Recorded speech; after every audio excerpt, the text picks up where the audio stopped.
So BEME will no longer operate as a standalone company, and my employment at BEME and my employment at CNN, BEME's parent company, is no longer. That's a lot, and I want to use this, what will be a long, boring video, to unpack all of that and explain to you sort of the circumstances around that and what all of that means. And I also want to explain a little bit of like why, like what the hell happened in the last year that led to this. This would be a much easier video to make if I could say that CNN fired me or that I quit from CNN. Neither of those things are the truth. The reality of the situation is I've been struggling there for a while. They've been struggling with me for a while. And collectively, we just decided this was the smartest way to move forward. For what it's worth, Matt and I are hand in hand in this, so Matt will also be moving on. What does that mean for BEME, the company? Well, BEME will no longer be this kind of standalone company. Instead, what the media team has done in the last year, that will be absorbed into CNN Digital Studios, including most but not all of the BEME media team. Some people will lose their jobs. That's heartbreaking and probably the part of this whole thing that's the hardest for me, but it is a reality. On the technical side, so our entire tech force that has been so passionate about these two really amazing products they've been working on, that development will continue at CNN. And I'm happy about that. I'm happy about that because I believe in the products that they were working on. And I'm also happy about that because if they want it, they have their job attached to the same product that they've been so focused on for the last year. I'm also happy about the fact that CNN has decided to maintain the BEME YouTube channel. As some of the BEME media team is being absorbed into CNN Digital Studios, they're going to be focused on their own thing, which right now is the BEME YouTube channel. So that's also fantastic. For what it's worth, it's mostly just a title, but for what it's worth, I'm going to stay on as executive producer of the content they're making on that channel. I'm attached to it. I'm happy about that. That will be my legacy with what they're doing there.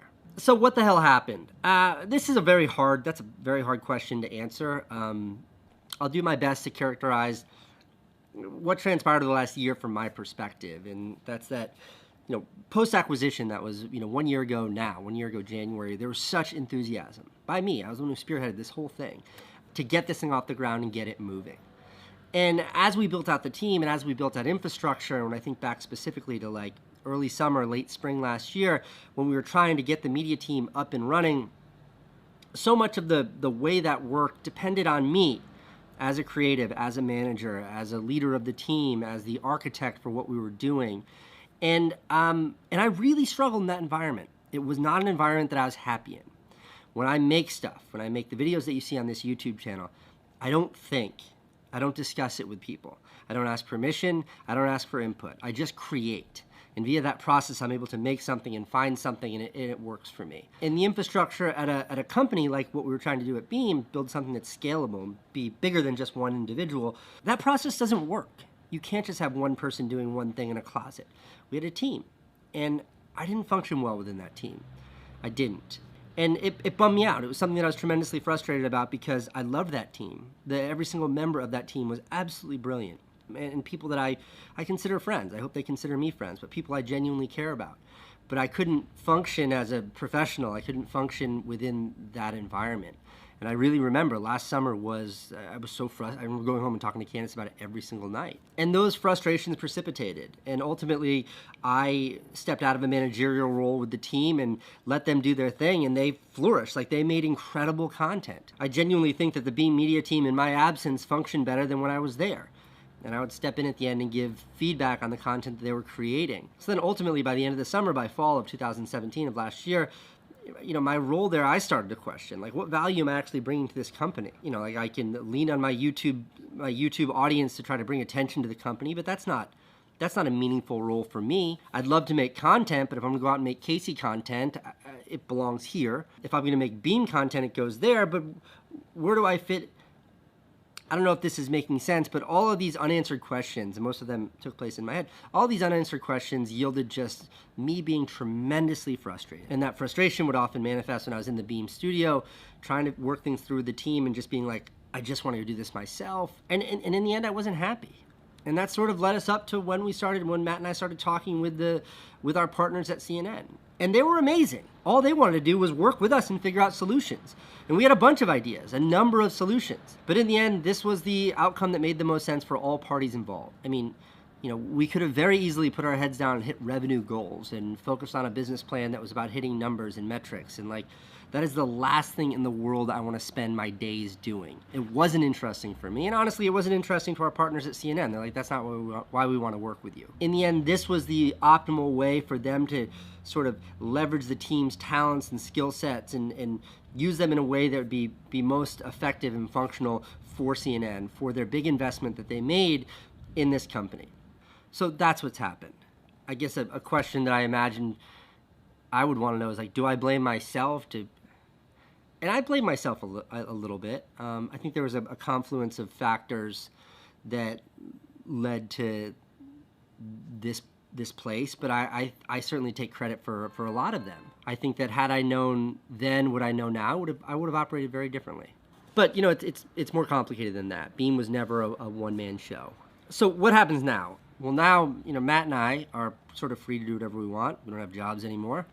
I'm going to be, making videos. I have some big ideas, but I don't think that this is the appropriate place for me to talk about what I'm up to next. I want to figure that out more first. The team, like I said, the entire tech team is going to be offered a position within CNN. Whether they take it or not, I don't know. The majority of the media team is going to be offered a position within CNN. Whether they take it, I don't know. The people who aren't offered their position, I do know that CNN is giving them an extremely generous severance package.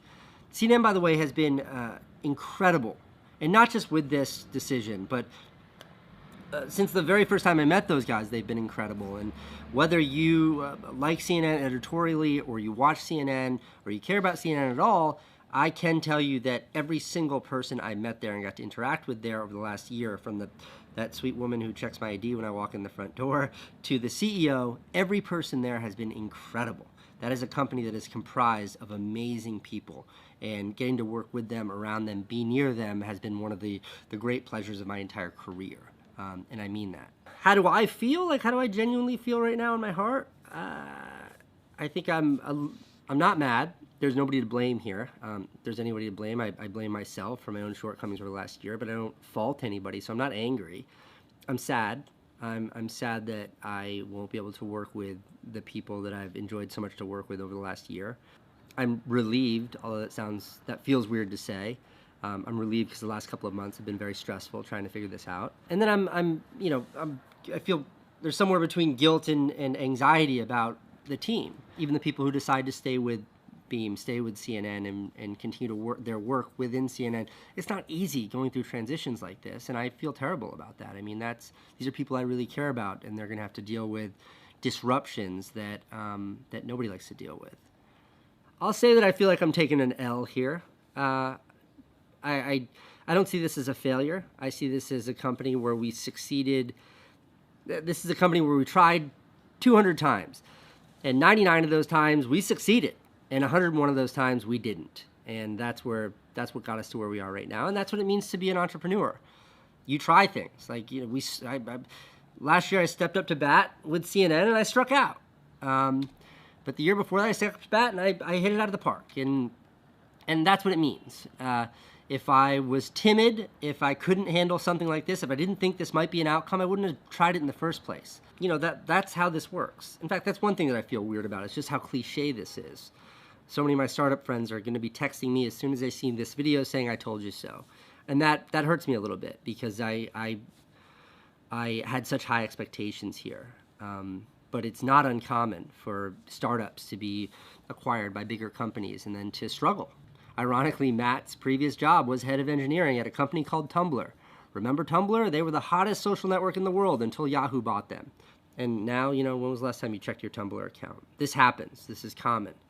I'm not saying that to be dismissive. I just think that's the reality of the situation. Now you'll still see me on YouTube like you do as often as I can possibly make videos. I'm going to do as much as I can with the team to help them and help them figure out what's next and what they want to do individually. But as I'm sitting here sort of ruminating, getting nostalgic about this little company that Matt and I started 3 years ago and all the struggles that we had and our trips out west to raise money and all the no's that we got and the 2 yeses we got, that I get sad. I get nostalgic about this whole thing. I get nostalgic about the fact that the reason why I picked up my camera to start vlogging was because I wanted to have a vehicle to share my new tech company. I credit BEME with making me take YouTube more seriously, and the fact that that chapter of my life is closing is something that does make me a little bit sad and nostalgic in kind of a sappy way. Okay, that's it. That was a lot. And maybe I'll do a Q&A tomorrow or later this week if there's interest in some of the specifics of what's happening, why it happened, and anything else you might want to know about. As always, I really do appreciate you and the support this audience has given me over the last several years of building this company. And I want to be as forthcoming with what's happening now with you as I possibly can. Okay, thank you for your ongoing support, and yeah, see you soon.